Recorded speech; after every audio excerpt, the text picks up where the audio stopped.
Well, hey guys, this is our first session of Beyond the Sermon.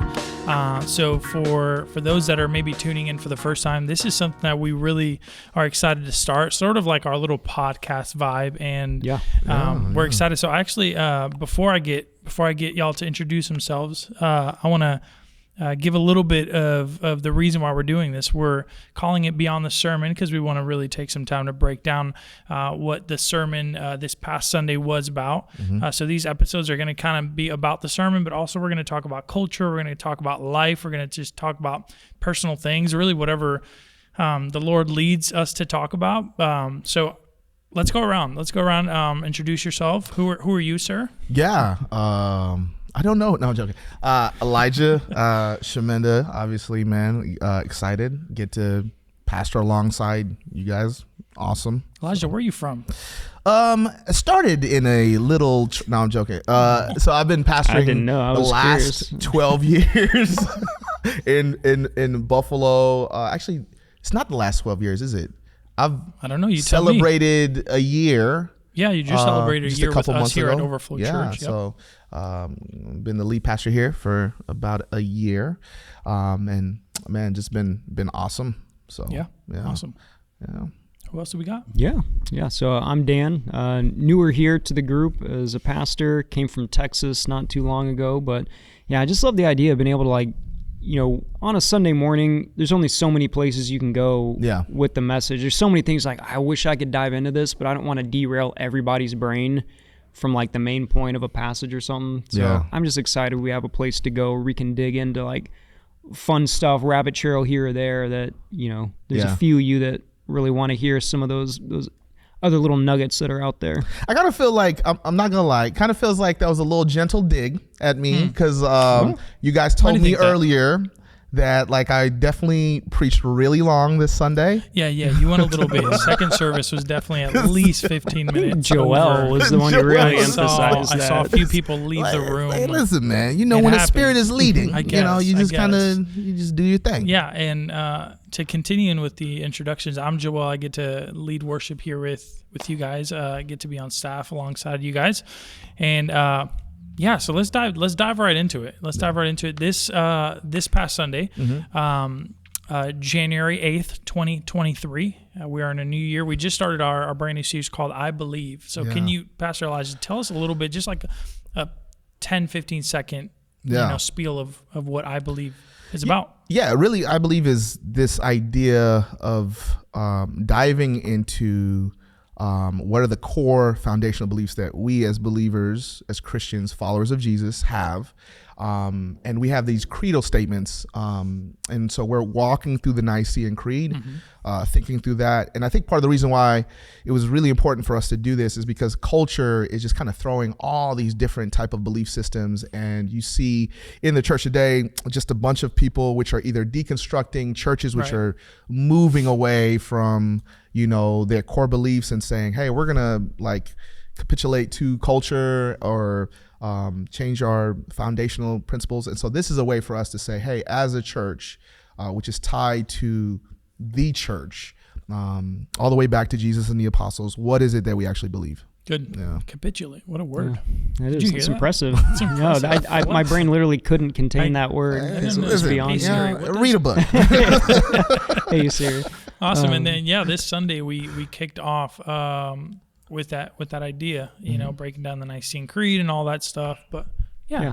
And I think, what you're talking about, people deconstructing entire denominations and movements, letting go of, things that they believed historically for even hundreds of years. It's kind of crazy, but we're not doing this in reaction, out of fear, we got to put a box and control people and how they think. And, we're not going after some kind of legalistic thing. So maybe you could even just say a little bit about where is there a healthy aspect of deconstruction? Yeah. So this last week really wanted to start us off with these two foundational ideas, right? Embedded theology versus deliberative theology. And theology really is the definition of how do we think through our relationship with God, right? Faith-seeking understanding. And then it's going beyond that to faith-seeking understanding of like, how does that work out in my own personal life? How does that work out in the communal setting, right? And so in embedded theology, we have these ideas, these preset ideas that we basically inherited, right? For example, when somebody prays, people bow their heads, close their eyes. But where did we get that idea, right? And we've never questioned that. And I think that's the reason why people deconstruct. And most people, like you're saying, don't really have a healthy place to say like, hey, how do I think about this stuff? And so we want to be a church where we're actually thinking through, helping people answer questions, and also just saying like, sometimes we just don't know. And that's deliberative theology. We're actually thinking about the things that it is that we believe. So we want to be a healthy place where people can deconstruct, can ask those kind of questions. Yeah. So. And I think this is kind of like the starting point for people being able to have like that healthy conversation around like, what do I believe and why? Well, like, if you don't even know what as a Christian you're supposedly believing, then how can you even start to go on that journey of like, am I in a healthy place with what I believe? So I think so many people, they just jump straight to like the deconstruction of like, oh, what is Christianity and is it correct? But they maybe never even started at that foundational place. Like, we don't do catechism. We don't do these things in the church a lot of times anymore where people can't even get baptized until they can answer these 40 questions or something about what their faith is. Yeah. I think like, just a quick thought that I thought about, like, everybody knows who Mother Teresa is, right? Like she's the standard. But like on her deathbed, she had written these journals, and in her journals, she was basically like, I don't know if this is true. Like, she's questioning God. She's struggling because she was like, her whole life was in service in these like super poor, like pain-stricken, suffering-struck worlds. I can't talk. But you can say the fancy words. Fancy words are there for sure. And so, but like, she's in these places, and when she dies, like right before she dies, she's like, please don't like publish this, which people don't listen, and they published her works, right? And at first people were like, they're heretics and all this other stuff. But I believe truly that like that was some of the like she was the epitome of what a Christian looked like. She struggled through her faith, right? She was working this stuff out. And like the beauty of that is that even though she had moments where she struggled, maybe sometimes moments where she didn't believe, like, man, like God shown himself strong, and she still landed like, God, like, you're there. But she asked a lot of times, like, God, are you there? Like, I'm wondering, like, Joel, for you, like, have you ever had those moments where you're just like, God, man, where are you? You know what I'm saying? No, I totally have. I mean, my story really grew up in a Christian household, right? My parents have been in ministry really all of my life. I'm 31 now, and You from don't a young look age. It. I don't look it? Yeah. What do I look, 47? No, man. Look like a young Rico Suave. Hey, listen, let's stay on track. So in 31 years, I've known Jesus. I've been called from birth to be a part of ministry, but all that to say that even in that, I've had moments where I've questioned, like, man, God, are you real? Are you there? And those moments have happened when something either has not gone the way that I wanted it to go, right? Yeah. A lot of times we want to control things in our life. So a lot of times those moments have come with me just not wanting to release control of my life or some of the things that I want to do. And they have been some of the most transformative moments in my life and with faith in God, because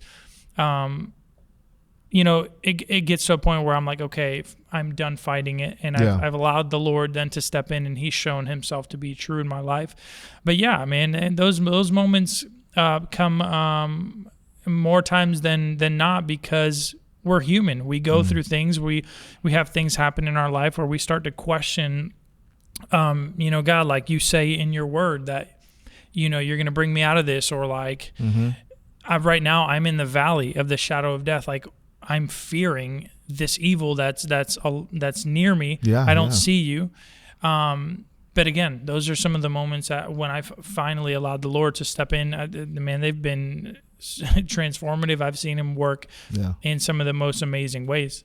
I love that because, man, what you're saying is that like it's okay to be in those moments. Yeah. And you know, we're human. For a lot of us, like, man, in the church, like I think like there's this understanding or there's this belief that somehow we're supposed to fake it till we make it. Sure. You know what I'm saying? That whole like, how are you doing? Man, I'm blessed and highly favored, man. Sure. You know, walking with God, like led by the Lord. It's like, and it's okay to be in those seasons, and it's okay. And I love what you said where you're like, I just allow God to like step in. And I think so many people are deconstructing because they've been shaken by their faith. Whether it's from like trauma, from abuse from somebody who's a leader, or maybe they went to scripture and they're like confused about some things or whatever, the list goes on, and they go to fellow believers and they're like, hey, here's where I'm at. And it was like, no, you have to, you need to live in the overflow of faith, right? Like you need to speak it and like that. And it's like, man, like, but this is the season where I'm at. And a lot of times in the Psalms, this is why I love David. Like he was just real with God, right? And it's because maybe some of that language is like old and we don't really understand it. Man, some of that was like he's cursing, like he's like, God, what the heck? You know, he's just mad. And like because we were never taught like we can have that conversation with God. You know, I remember the first time I had like a shouting match with God. Like I almost felt like it was like, man, is he gonna strike me down by lightning? It was literally like three years ago. It was like during COVID, and I'd worked my way up through this like idea. You know, like I planted a church, I'd put everything in it, and it was going great. Then COVID hit, and things just looked like they were disintegrating in front of my eyes. And I just like spent 30 minutes. I was just like, you know, somebody said, man, just tell God what it is that you want. And man, I was in my church, dude, I just was like weeping and yelling. And I'm just like, you told me that you were good. Like you put me, why? I didn't want this. Like, you know, like, why do you want? And I'm just like crying. And I remember thinking and like just being like so tired from yelling at the top of my lungs, right? It's in the middle of the night. It's like, I'm at my church building and I sit down. And I remember feeling like the Lord was like, I was waiting for you. Yeah. Thank you for being honest. Thanks for being real. Yeah. Now, nothing changed. You know, well, let me say, like, it took time for change to happen. But, like, I felt like God was like, yeah, thank you for actually being real with yourself and being real with me. Because I knew it. Like, I knew how you feel, you know? So it makes me think of the story of Job. Like, we rail on Job because he complained and said, God, you owe me justice. Where are you? I should be able to stand before you and make my case.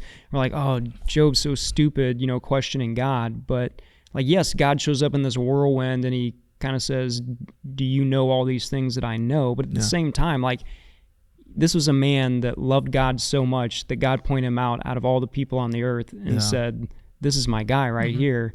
And so when he spoke out of the real place of his heart, I don't think God was offended by that. Like, yeah, that's my son. He's talking to me like any son would talk to their dad when they're like, why are you treating me like this? You know, what's going on? So anyway, I can just resonate with that through his story. No, for sure. I think like this is why like I really wanted us to hit this space of like belief,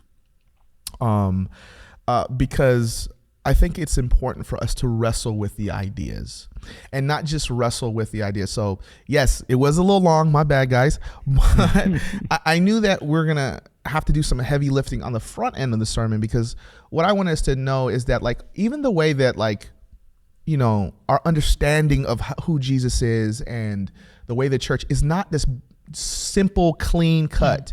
Like it was people which were wrestling with this stuff and like having to fight these questions around them, and like knowing what they've heard and what they've seen and what they believe from the original apostles and stuff like that, but still having to say like, hey, how do we make sure when people ask these questions? And I think like if we don't know what it is that we believe and don't wrestle with that, I think we'll find ourselves in like super unhealthy places. You know? Yeah. So I agree. Yeah. Well, look, I'm really excited for us because we're gonna be doing this a lot more. Yeah. We're gonna be going through. So, like you said, Joel, like every week we're gonna be, I think, dissecting, bringing in culture, bringing in these different ideas, and really just kind of taking time to think through. We're gonna have different people jump on here with us and just have a good time and talk about what it is that we love, Jesus. And That's right. all the messiness that comes with that, you know? Yeah. So, Yeah. Well, thank you guys so much for sitting in and dissecting a little bit of this. Excited for the next one. Yeah, man. Awesome.